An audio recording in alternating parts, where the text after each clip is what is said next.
Sir हमें ये बताएं, विधानसभा चुनाव बहुत नज़दीक हैं और छत्तीसगढ़ राज्य बनने के बाद से हमारे बिलासपुर में जो भी प्रतिनिधि रहा है, उसके हिसाब से या उसके विकास के हिसाब से कितना विकास होना चाहिए था या कितना हो पाया और बिलासपुर कितना ऊपर जाना था, बताएं आप। देखिए, छत्तीसगढ़ में गिने चुने शहर है।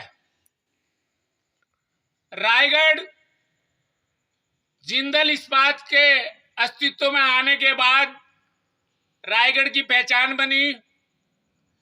छत्तीसगढ़ में भिलाई स्टील प्लांट की वजह से आज भिलाई की पहचान है।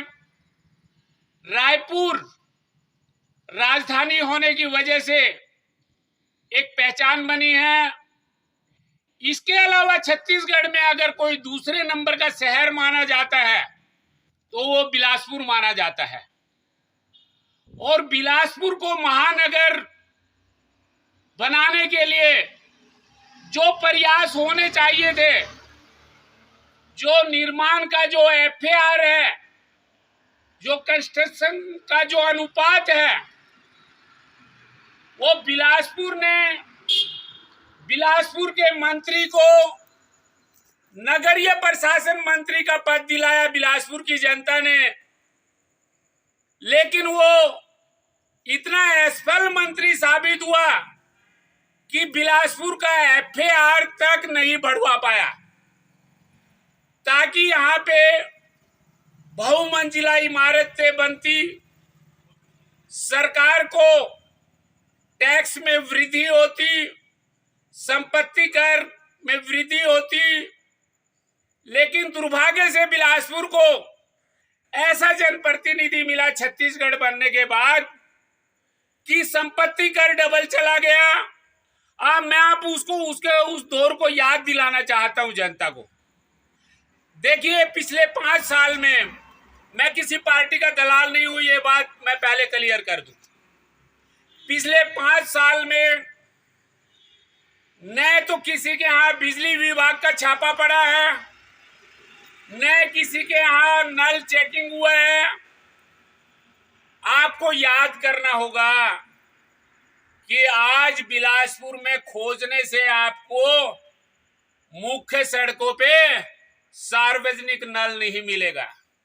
याद कीजिए, ये कौन नेता था जो घर घर नल को चेक करवाता था, जो सार्वजनिक नल थे उनको बंद करवाता था, छापे डलवाता था। वो याद कीजिए वो नेता कौन था कि आपके घरों में साल में 2 बार जो है बिजली की चेकिंग होती थी, लाख लाख 1.5 लाख रुपए का जबरन बिल भेजा जाता था।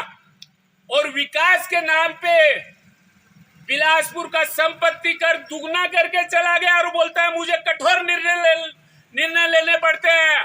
कहां गया वो पैसा? कितना विकास हुआ? चलो बताओ नेताजी। 400 करोड़ रुपए भूमिगत शिविर के नाम पे आपने जमीन में दबा करके बिलासपुर की जनता का मिट्टी बना दिया। आज 4 रुपए का उपयोग नहीं है बिलासपुर की जनता को उसका। और आप अधूरी विकास योजनाओं को 3 साल में पूरा करने की बात करते हो।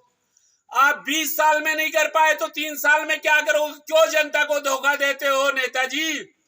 आपको तो 20 साल जनता ने टाइम दिया था और 20 साल में आप कोई एक काम को नहीं कर पाए तो 3 साल में क्या पहाड़ तोड़ लोगे नेताजी? रही बात बिलासपुर के विकास की, अगर बिलासपुर का जनप्रतिनिधि ऐसा होता कोई, तो बिलासपुर आज जो है रायपुर को पीछे छोड़ देता है। रायपुर भी महानगर के रूप में विकसित नहीं हुआ है, ये बता दूं मैं आपको। राजनीति चाहे जिसकी रही हो, सत्ता चाहे जिसकी रही हो, लेकिन बिलासपुर महानगर बन सकता था। क्यों? यहाँ पे जमीन इफरात है। यहाँ से चकरभाटा तक 12-15 किलोमीटर तक जो है ना, बहुत सारे ऐसी योजनाएं हैं जिन पे बहुमंजिला इमारतें बन के और बिलासपुर महानगर का रूप धारण कर सकता था। लेकिन निकम्मे राजनीतिक नेतृत्व ने बिलासपुर को महानगर नहीं बनने दिया। एक ठुक कानून में बदलाव करना था।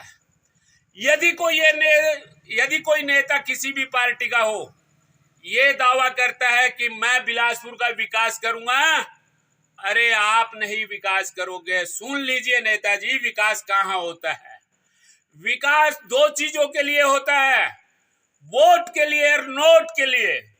जहां आपको नोट मिलेगा जिस योजना में, वो योजना आप काम करोगे।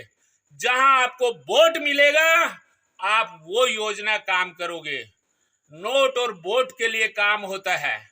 और आप नोट और वोट मिलने के बाद भी 20 साल तक आपने असफलता हाथ लगी है बिलासपुर के। दुर्भाग्य है ये कि बिलासपुर की जनता आज भी जो है FAR न बढ़ाने की वजह से अपना मकान को 2-3 मंजिल से ज्यादा नहीं बना पा रही है।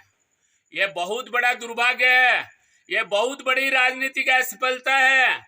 बिलासपुर का अगर विकास करना है ना, तो सरकारें नहीं करती, नेता नहीं करते।